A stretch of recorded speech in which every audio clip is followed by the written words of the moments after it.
हमारी संस्कृति, हमारे संस्कार सदा रहें हमारे साथ। सब्सक्राइब करें तिलक।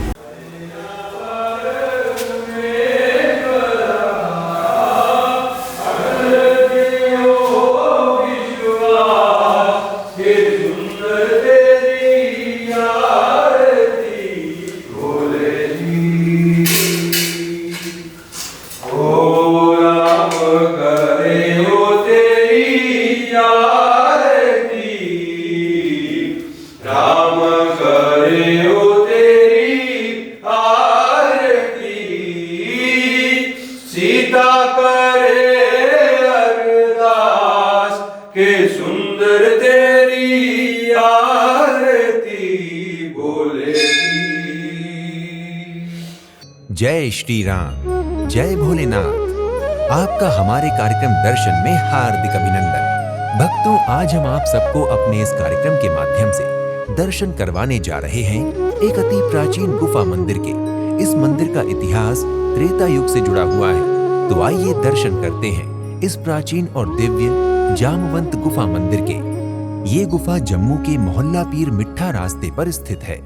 इस प्राचीन मंदिर का इतिहास त्रेता युग से जुड़ा हुआ है।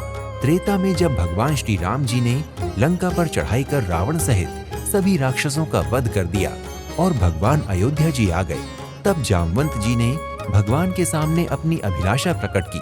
जब श्री रामचंद्र जी 14 वर्ष का वनवास काट के आए तो सभी को मन इच्छा वरदान दिए थे। तो जामवंत जी ने कहा, आपने मुझे सेनापति बना दिया, मैं तो युद्ध ही नहीं कर सका। तो उन्होंने पूछा कि आप किसके साथ युद्ध करना चाहते हो? कहते हैं आपके जैसा कोई योद्धा हो। उस वक्त श्री रामचंद्र जी ने कहा था कि आप कोई एकांत जगह देख के शिव भगवान की तपस्या कीजिए, आपकी जो इच्छा पूर्ण होगी। कहा जाता है कि जब भगवान अपने धाम पहुंच गए और भगवान राम की आज्ञा अनुसार उन्होंने जम्मू क्षेत्र में स्थित इसी गुफा में तपस्या प्रारंभ कर दी। तपस्या करते करते द्वापर का समय आ गया। भगवान श्री कृष्ण के अवतार के समय की बात है। सत्यजीत नामक राजा ने सूर्य भगवान को प्रसन्न कर उनसे एक मणि वरदान में प्राप्त की थी, जो प्रतिदिन बहुत सारा सोना दिया करती थी, जिससे सत्यजीत दिनों दिन धनवान होते जा रहे थे। एक दिन उसके भाई प्रसन्नजीत ने मणि ली और वन में शिकार खेलने चला गया। एक बाघ ने वन में प्रसन्नजीत को मार डाला। फिर उस बाघ को जामवंत जी ने मारकर मणि ले ली और अपनी गुफा में आ गए, परंतु मणि का कलंक लगा भगवान श्री कृष्ण जी के सिर। सत्यजीत ने ये कहा कि श्री कृष्ण जी ने ही मेरे भाई को मारकर मणि छीन ली है। इस कलंक को मिटाने के लिए भगवान श्री कृष्ण जी अपनी कुछ सेना लेकर मणि की खोज में निकल पड़े और वो चलते चलते जम्मू में इस गुफा के पास पहुंचे।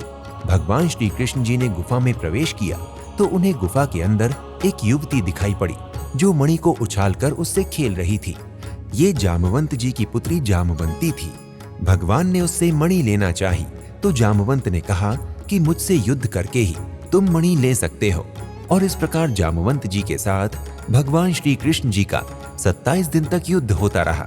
जब जामवंत जी युद्ध करते करते थक गए तो वो समझ गए कि ये कोई और नहीं, स्वयं मेरे प्रभु श्री राम हैं, क्योंकि वही मुझे युद्ध में इस प्रकार संतुष्ट कर सकते थे। तब जामवंत जी ने भगवान श्री कृष्ण जी से प्रार्थना की कि यदि आप मेरे आराध्य श्री राम हैं तो मुझे राम रूप में दर्शन दीजिए। भगवान श्री कृष्ण जी ने जामवंत को राम रूप में दर्शन दिए। अपने आराध्य देव के दर्शन पाकर जामवंत ने मणि और मणि के साथ अपनी पुत्री जामवंती को भी भगवान को अर्पण कर दिया। कहा जाता है कि इसी गुफा में जामवंत जी को भगवान शिव के दर्शन हुए थे और भगवान शिव ने रुद्राक्ष रूपी शिवलिंग का रूप धारण कर लिया था। वही रुद्राक्ष शिवलिंग आज भी इस गुफा में विद्यमान है।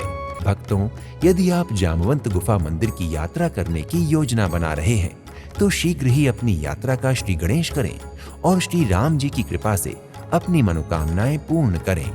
अगले एपिसोड में आपसे एक और धाम की यात्रा पर फिर से भेंट होगी।